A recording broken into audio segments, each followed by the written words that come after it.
Buenos días a todos. Muchas gracias en primer lugar por la invitación a participar de este seminario, particularmente al doctor Barceló.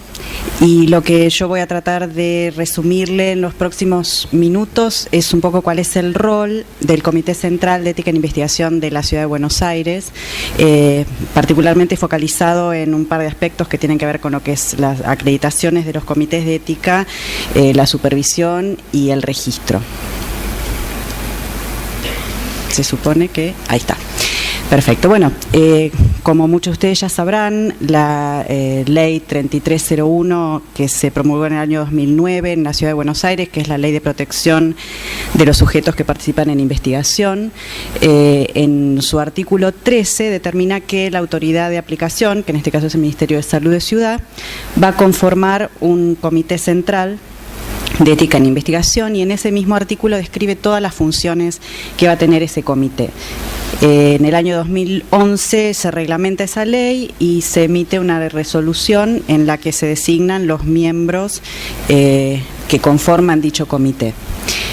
El comité está compuesto por un presidente, que quien ejerce la presidencia es la persona que está a cargo de la Dirección General de Docencia, Investigación y Desarrollo Profesional, y compuesto por 6 vocales, 4 que se eligen por concurso de acuerdo a las propuestas de los comités de ética de los hospitales públicos, y 2 vocales que son nombrados directamente por el Ministerio por el ministro o ministra de Salud. Entre múltiples funciones que tiene el comité, como les mencionaba, nos vamos a focalizar en las 4 primeras, que es la de acreditar los comités tanto del ámbito público como privado, hacer un registro de los comités, controlar el funcionamiento periódicamente de dichos comités que fueron acreditados, crear un registro de investigaciones que fueron evaluadas por los comités, y también tiene tareas de capacitación, pero bueno, no nos vamos a adentrar en eso. Vamos a comenzar con el tema de la acreditación de los comités. Esto también está dispuesto en la ley 3301, en la que indica que los comités que actúan en la Ciudad de Buenos Aires tienen que ser acreditados y registrados periódicamente. La acreditación tiene que renovarse cada 3 años, y también cada vez que haya una modificación en los integrantes del cuerpo permanente del comité. Los requisitos y los procedimientos que usa el Comité Central se pueden consultar en la página web del Gobierno de la Ciudad, en el área de salud, en este link. Y cuando, ya sea para las acreditaciones iniciales como cuando los comités presentan la renovación de la acreditación, la solicitud de renovación, hicimos un pequeño listadito de cuáles son las principales observaciones que se le realizan desde el Comité Central. Una tiene que ver con la conformación. La ley 3301 exige determinado tipo de conformación, y entre los requisitos exige que haya un 30% de integrantes que pertenezcan a un mismo género, y la verdad que hay veces que esto se complica, particularmente en ciertos contextos, hospitales pediátricos o maternidad, donde es difícil a veces conseguir representantes del sexo masculino.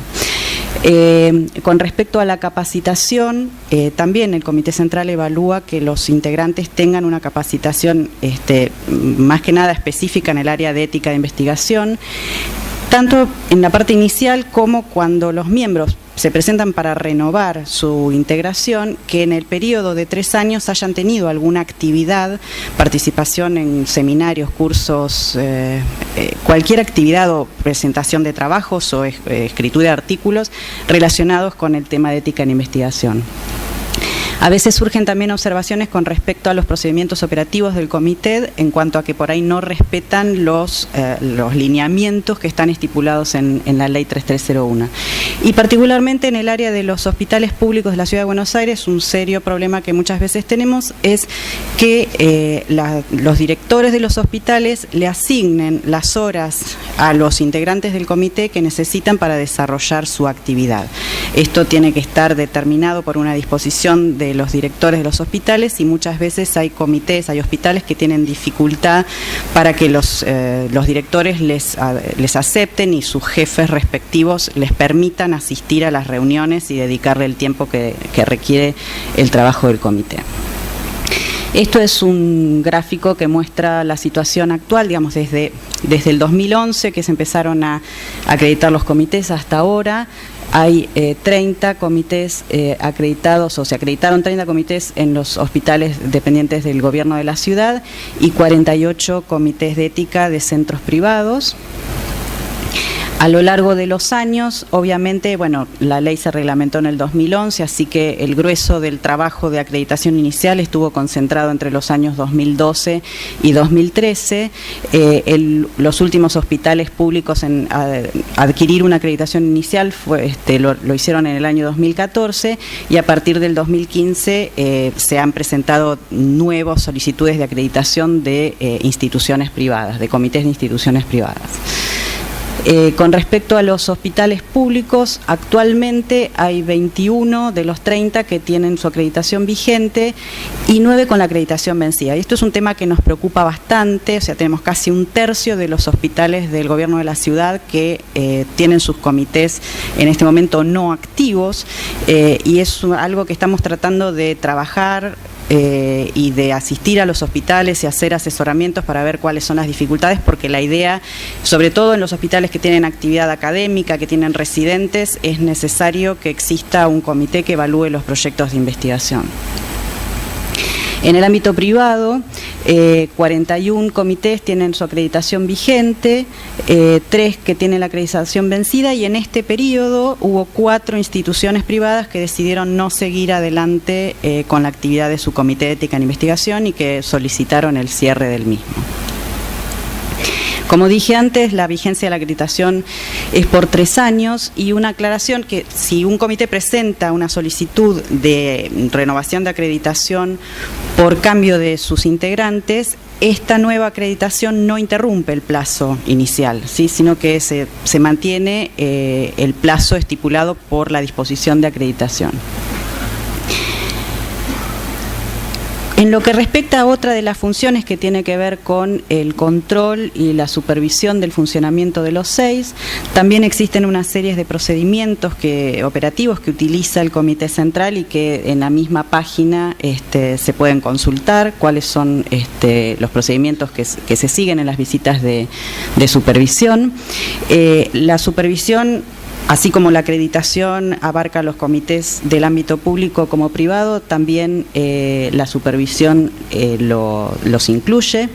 Y en general esto puede variar de acuerdo a la complejidad del trabajo que se tenga que hacer, del volumen de trabajo que maneje ese comité, pero se suelen hacer 3 visitas de supervisión y eventualmente si hay algún hallazgo o algo que el comité tenga que cambiar en su modalidad o modificar, hay visitas de seguimiento, ¿sí? También la subcomisión que se dedica a hacer las supervisiones hace visitas de asesoramiento. Y esto está medido, digamos, tanto en estos años, digamos, que pusimos como ejemplo, 2016-2017, el total de comités supervisados fue de 15, 8 en el sector privado, 7 en el público, pero acá lo que está graficado es el número de visitas, ¿sí? Porque si bien sabemos que estamos un poco por abajo porque no llega al 19% de los comités acreditados los que han sido supervisados, pero como cada supervisión implica muchas visitas, como pueden ver acá, visitas de supervisión, acá son un poco más bajos en el 2017 porque todavía tenemos varias en curso, pero entre las visitas iniciales, la supervisión lleva mucho tiempo de trabajo, ¿sí?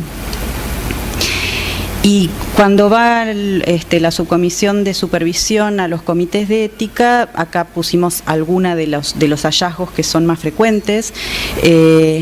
La falta de supervisión, de seguimiento de los protocolos aprobados. O sea, hay muchos comités que simplemente es como que terminan su actividad con la aprobación del trabajo, pero no hacen un seguimiento ni un monitoreo ético de qué es lo que sucede con esos trabajos.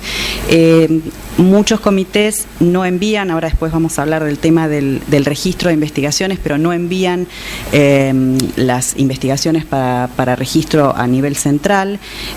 A veces hay errores en los archivos o falta de documentación relevante en los archivos.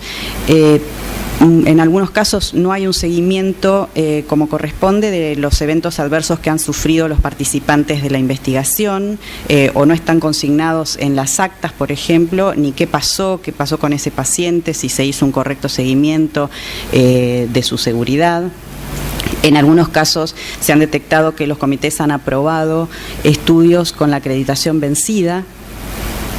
Y bueno, lo que decíamos, que a veces hay falta de registro de las investigaciones, también de las que han sido desaprobadas.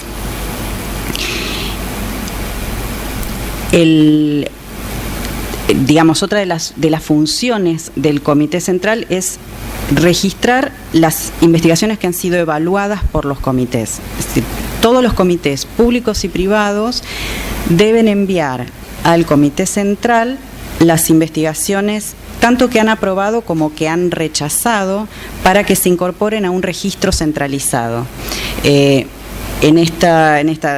el mismo link, la misma dirección web donde están los procedimientos, pero también si ustedes entran en la página correspondiente al Comité Central, van a poder consultar el registro de investigaciones del ámbito público y del ámbito privado.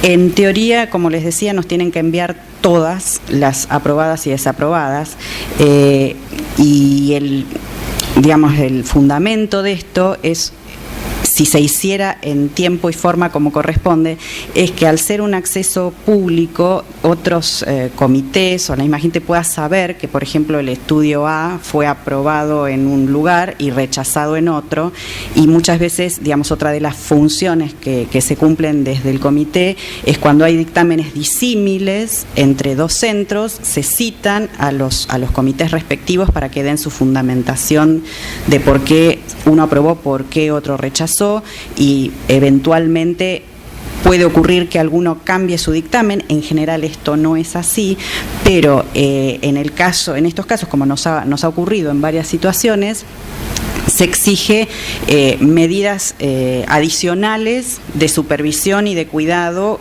cuando parece que es un estudio o un proyecto que puede conllevar algún riesgo. Y desde el central se va a ir a supervisar específicamente en el centro que aprobó el estudio.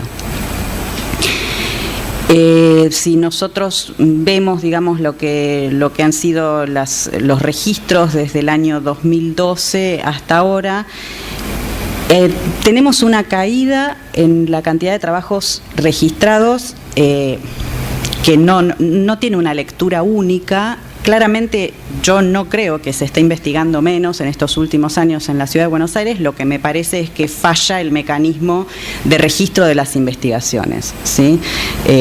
Está puesto en esta barra de este color los que están en el sector privado y en el sector público del gobierno de la ciudad.